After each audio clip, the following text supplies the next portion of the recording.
శాంతి. జనవరి 19వ తారీఖు 2024 సాకార మురళి సారాంశం.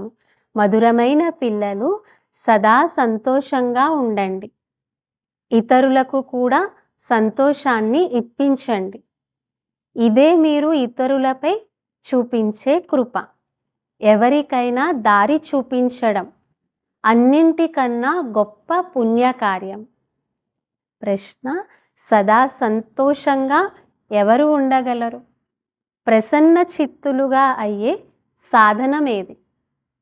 జవాబు: ఎవరైతే జ్ఞానంలో చాలా వివేకవంతులుగా ఉంటారో, ఎవరైతే డ్రామాను ఒక కథ వలె తెలుసుకొని స్మరణ చేస్తూ ఉంటారో, వారే సదా ప్రసన్న చిత్తులుగా ఉంటారు. ప్రసన్న చిత్తులుగా అయ్యేందుకు సదా తండ్రి శ్రీమతమును అనుసరిస్తూ ఉండండి. స్వయాన్ని ఆత్మగా భావించండి. అంతేకాక తండ్రి ఏదైతే అర్థం చేయిస్తున్నారో దానిని బాగా మంతనం చేయండి. విచారసాగర మంతనం చేస్తూ చేస్తూ ప్రసన్న చిత్తులుగా అయిపోతారు. మధురాతి మధురమైన అపురూపమైన పిల్లలకు తల్లి, తండ్రి, బాప్ దాదాల యొక్క ప్రియ స్మృతులు మరియు గుడ్ మార్నింగ్. ఆత్మిక పిల్లలకు ఆత్మిక తండ్రి నమస్తే. ఆత్మిక తండ్రికి ఆత్మిక పిల్లల యొక్క ప్రియ స్మృతులు, గుడ్ మార్నింగ్ మరియు నమస్తే. ధారణ కొరకు ముఖ్య సారం. మొదటి పాయింట్: విచారసాగర మంతనం చేసి అపారమైన సంతోషాన్ని అనుభవం చేయాలి.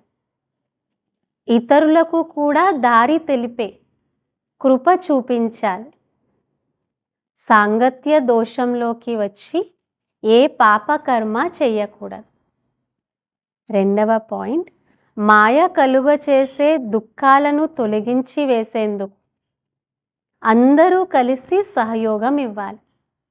సేవా కేంద్రాలు తెరిచి అనేక మంది కళ్యాణానికి నిమిత్తంగా అవ్వాలి.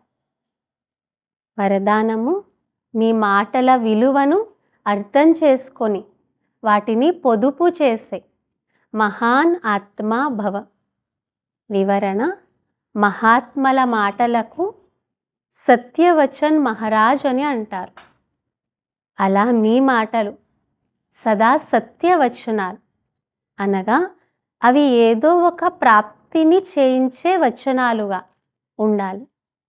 బ్రాహ్మణుల నోటి ద్వారా ఎప్పుడూ ఎవరిని శపించే మాటలు రాకూడదు.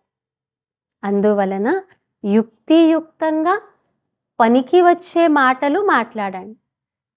మాటల విలువను అర్థం చేసుకోండి. శుభకరమైన మాటలు, సుఖాన్నిచ్చే మాటలు మాట్లాడండి. తమాషా మాటలు, ఎగతాళి చేసే మాటలు మాట్లాడకండి. మాటలను పొదుపు చేయండి. అప్పుడు మహాన్ ఆత్మలుగా అయిపోతారు. బాబా అంటున్నారు, మీ మాటలు వేరే వాళ్ళకి సుఖం ఇచ్చేలా ఉండాలి, వరదానంలా అనుభవం అవ్వాలి. స్లోగన్: శ్రీమతం అనే చెయ్యి సదా జతలో ఉంటే మొత్తం యుగమంతా చేతిలో చెయ్యి వేసి నడుస్తూ ఉంటారు. శ్రీమతం అనేది ఒక చెయ్యి లాంటిది.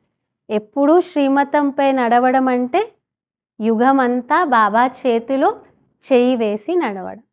అచ్చా. ఓం శాంతి.